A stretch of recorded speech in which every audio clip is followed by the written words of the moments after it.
is important because the national chairman of our party issued a press statement, and I'm the highest political office holder in that party, and I was not informed. So this is the reason to react to that press statement that is going viral across the world, not only in Nigeria. People were forwarding to me and they were asking me questions I could not answer because I was not part of it.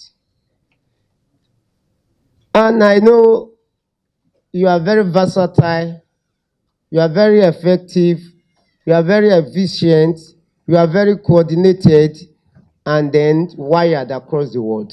So using your medium to pass message across, not only to him, but to the entire world.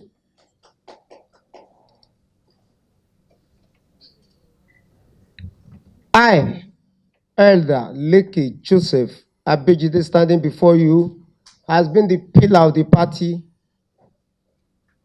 Otherwise, the party would have been deregistered like other political parties who could not win any election. In my own state, I contested the first time, I won against all odds. You know what Kogi State was then. And based on my performance here as a member of House of Representatives and in my very constituency, the next constituency to me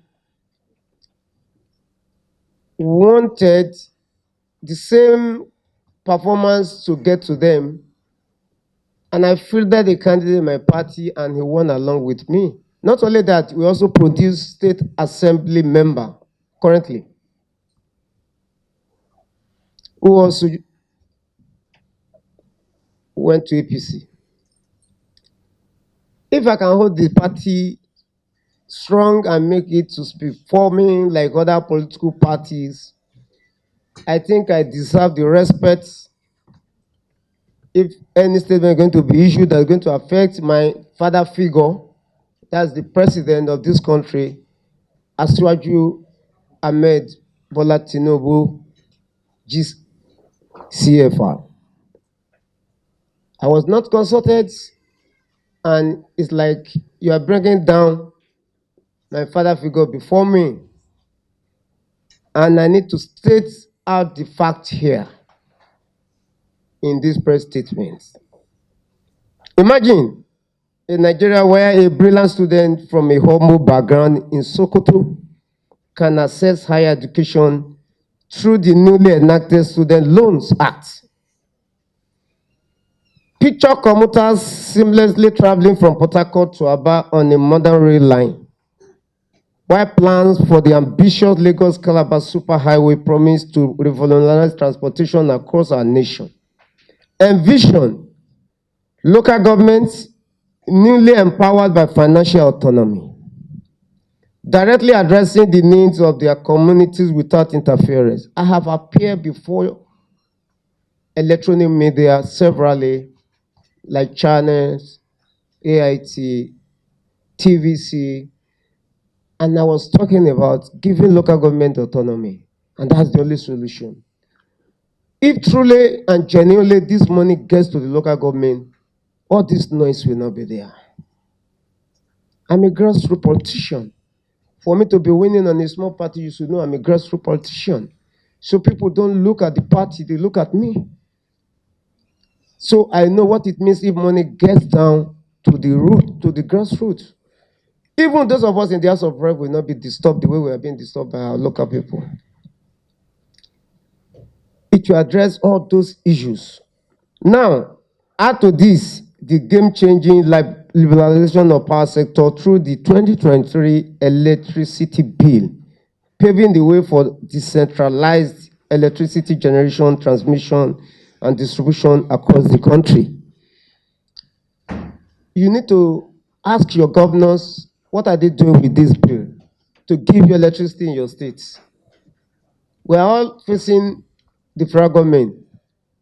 And this government is not talking this I can say.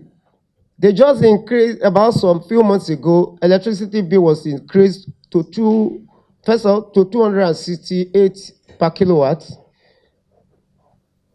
After some time, when there was noise everywhere, this government, be a listening government, reduced it to 68 naira per kilowatt. But people are not aware.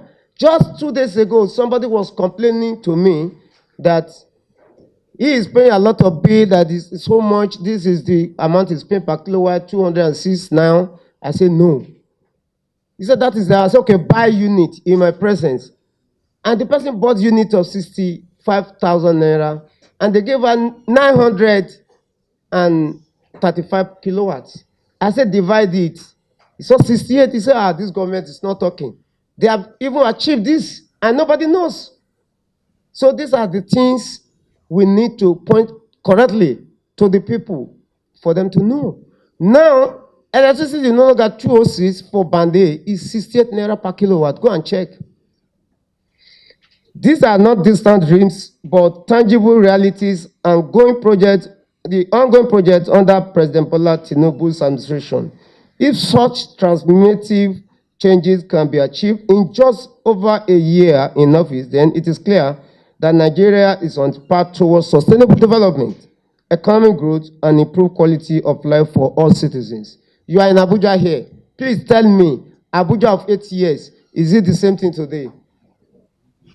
Don't let us lie. I stand before you today to address the recent comment made by Chief Ralph Ngosu, the national chairman of African Democratic Congress, ADC, my own party, regarding the planned protests against the government. While I understand the concerns that have led to this call for protest, and indeed share some of these sentiments, I share it. I must firmly oppose such action at this crucial juncture in our nation's journey. I don't know the gain we are going to get from it. You will see, even the little you have, God forbid, if they go out for protests, it's going to lead to chaos. Because you know now there are two sides. Some youth are saying they want, some are not. Are saying when the one they say they want comes out, those ones that say they don't want will come out against them. Then you and I, we are not going to escape it. We cannot deny that our country faces significant challenges. The cost of living has risen, yes, and many Nigerians are struggling to make ends meet, yes. These are real issues that require our collective attention and effort. However, it is precisely because of these challenges that we must rally behind an administration that has shown remarkable courage and vision in tackling our long-standing problems head-on. Nigerians must know, and especially the youth, that President Ahmed Tinubu's transformative strides are for the betterment of our collective future. He is carefully sowing seeds which will germinate and yield in both the short term and the long term, just as we have annual crops and perennial crops, thus requiring cumulative patience. I crave your indulgence. Let us be patient. Let me mention some of the few achievements against what my national chairman said. Since assuming office in May 29, 2023, President Tinubu has embarked on a transformative journey aimed at revitalizing Nigeria. His administration has prioritized national security. Before, I cannot go to Kaduna. I do go to Kaduna now. I go to Kano by road. My brothers, they come to visit me, they go, but before, I have paid ransom. So, let us be patient and then also collaborate. Economic stability, agricultural, infrastructural development, and many more escapulated in the 8-point Renew Hope agenda. This agenda is not merely a political promise. It is a commitment to building a better Nigeria for all citizens. In the face of economic turmoil, President Tinubu made the courageous decision to remove the unsustainable fuel subsidy, redirecting funds to critical sectors such as healthcare, education, infrastructure, and making more funds. Let me tell you, please go and find out. More funds now go to the states. People are not looking at that. More funds. Very soon, I'll be publishing my own local government funds, and they will be watching how is the local government chairman using it. More availability to other two tiers of government. This strategic move has reduced petrol importation by 50% and boosted investor confidence, making Nigeria Stock Exchange the top performing bourse globally. The unification of foreign exchange markets has further stabilized our economy, creating a conducive environment for growth. Let me explain. I'm an economist by training. I'm an ABU trained economist. You see, now, the system we were operating before of ways and means, we are just operating a voodoo system of economy that can collapse anytime. And once it collapses, it can kill everyone. So is it not better to stop it and face the reality, then channel it to a place whereby we can have economic stability and growth?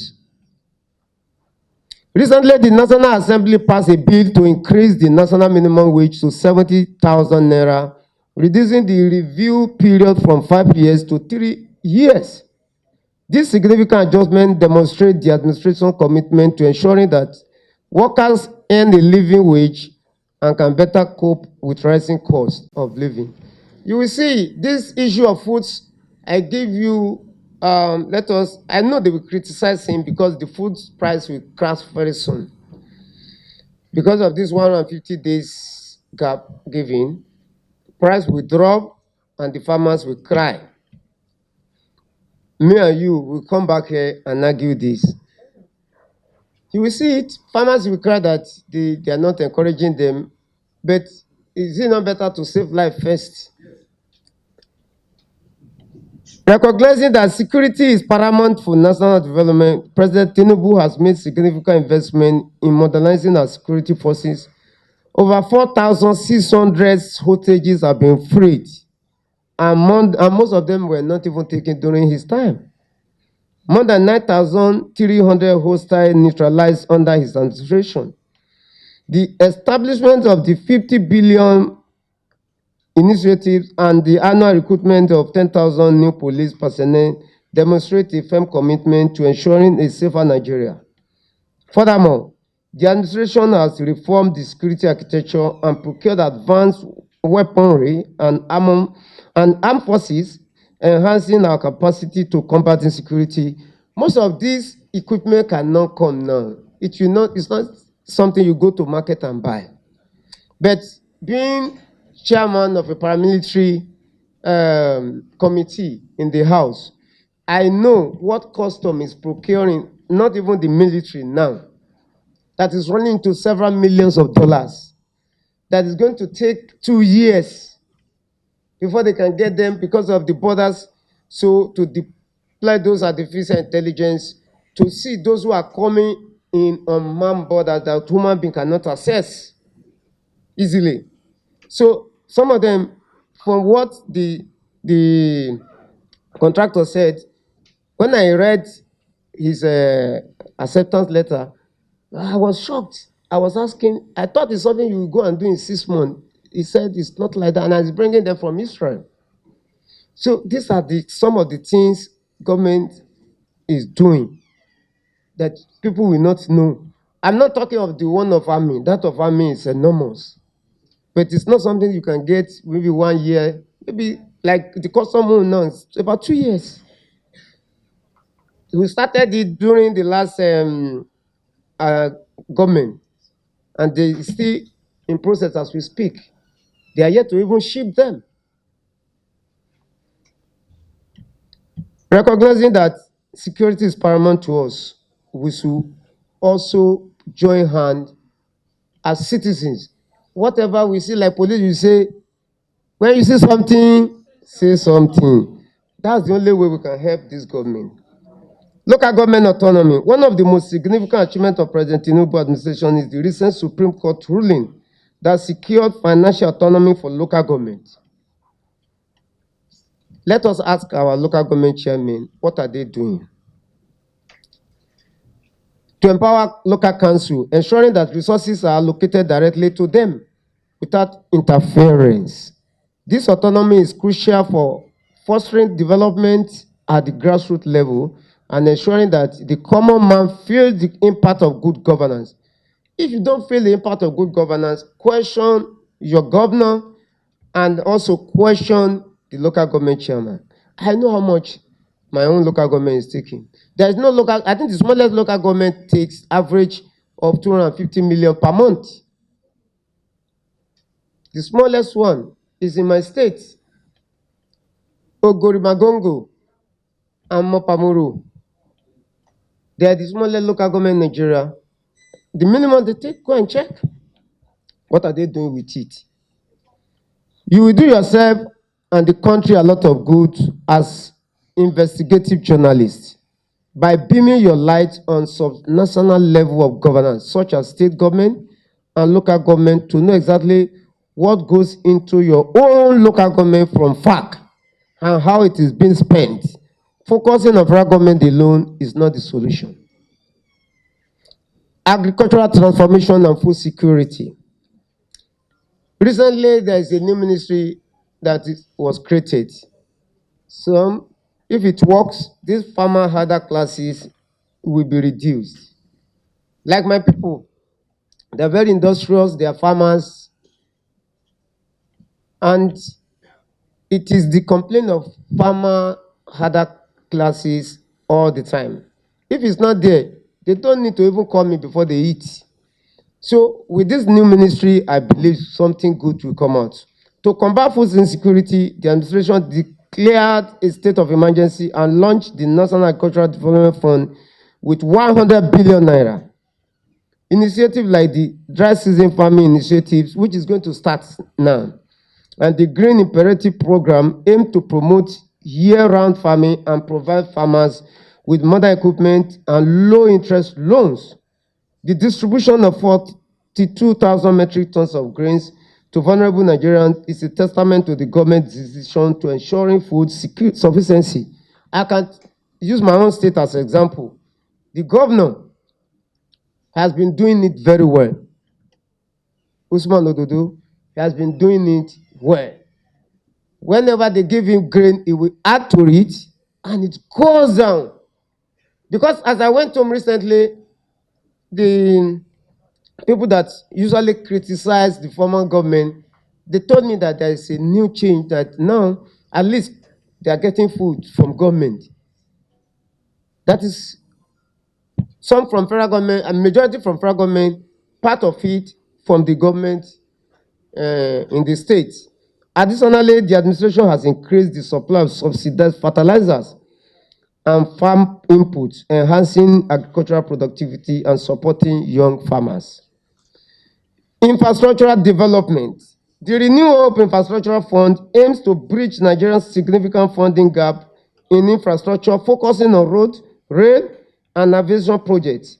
The operationalization of the Port Harcourt-Aba rail line and the Lagos-Calabar superhighway are just a few examples of the ongoing efforts to enhance transportation and trade across the nation.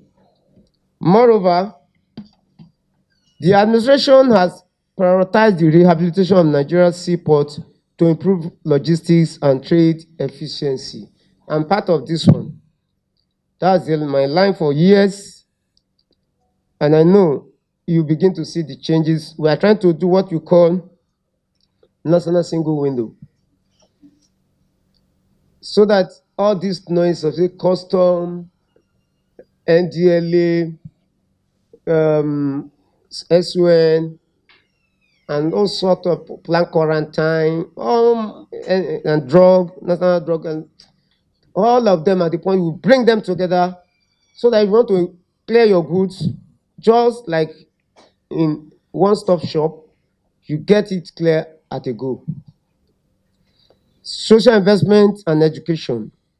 In the realm of social investment, the administration has repositioned the National Social Investment Program to eliminate middlemen and ensure that benefits reach the intended recipients. The enactment of Student Loan Act 2024 reflects a commitment to broadening access to education for all Nigerians, ensuring that no student is left behind.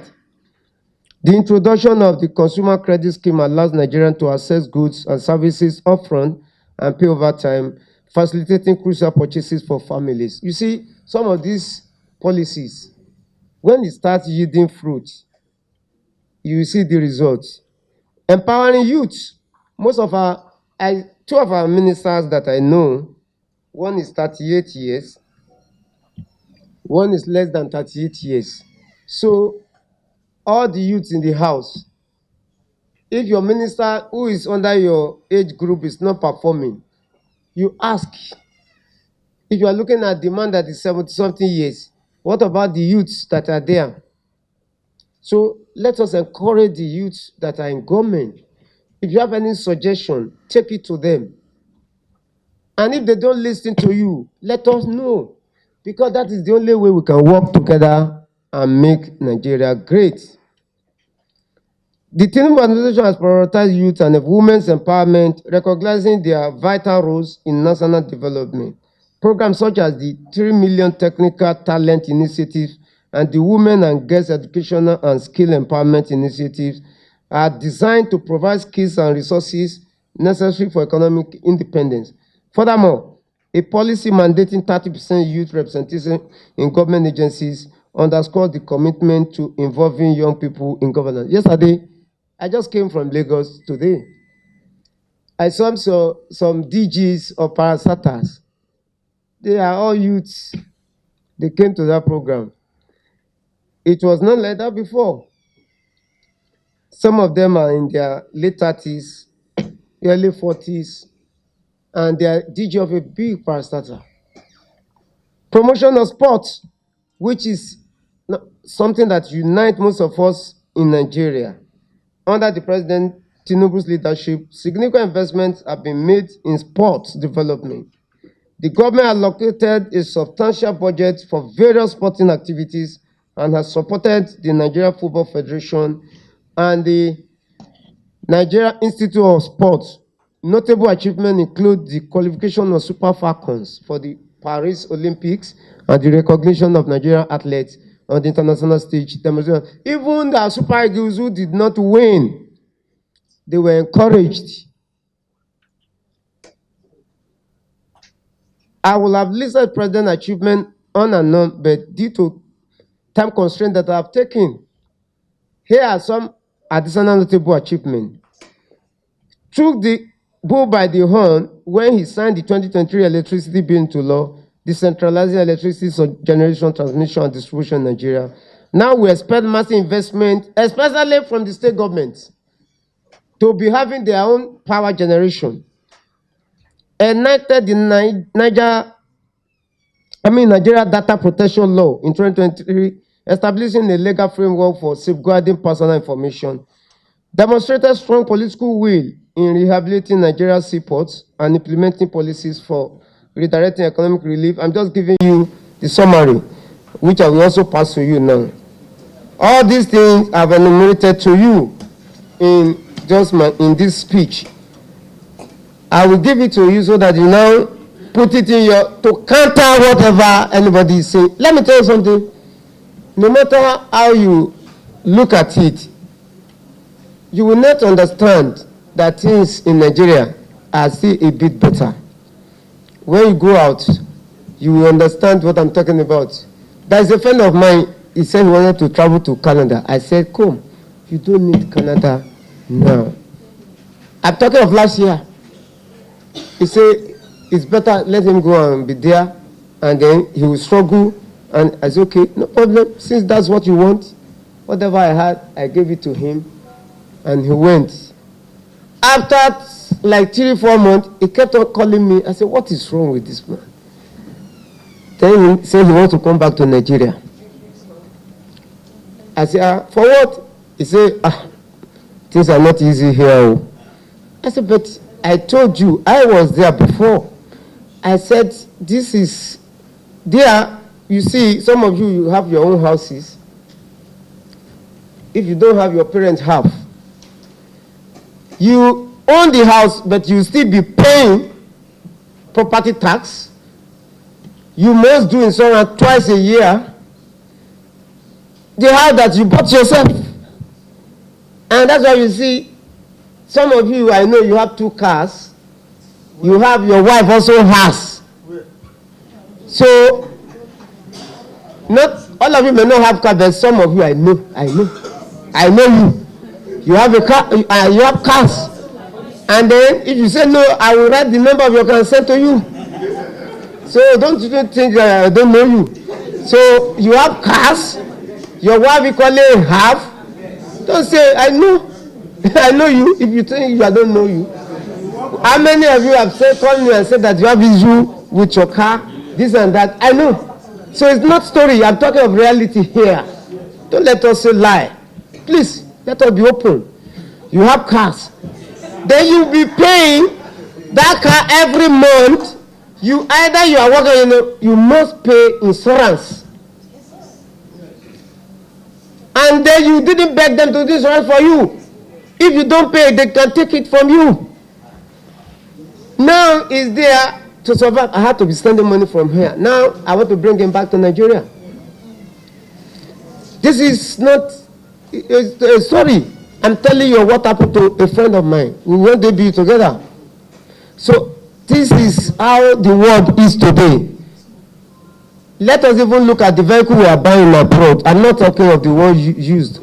New one. How much were they selling Lexus 570 before? I bought, well, before I came to government, I bought brand new Lexus 570 in 2013. That's brand new, 2013. And how much then in dollar? There, outside there, it was no more than $45,000. But today, it's $135,000. So if you say things are increasing, it's not only in Nigeria. It is everywhere. I didn't send anybody. I have been an American person all through. I bought it myself. Brought it to Nigeria. Brand new. 2013, $45,000. Today, $135,000. So it's not that you say everything is increasing in Nigeria. It is increasing all over the world. What I want us to do is to put our hands together to join this government so that we can make it great. Among you here, don't be surprised. President can come out among you. We have seen journalists who have been 3 times senators in this place. If you don't know, we mention names to you. We have many of them who are president members who were like shoe before. So your sky is not just the sky is not your limit, just your starting point. If we join hands together,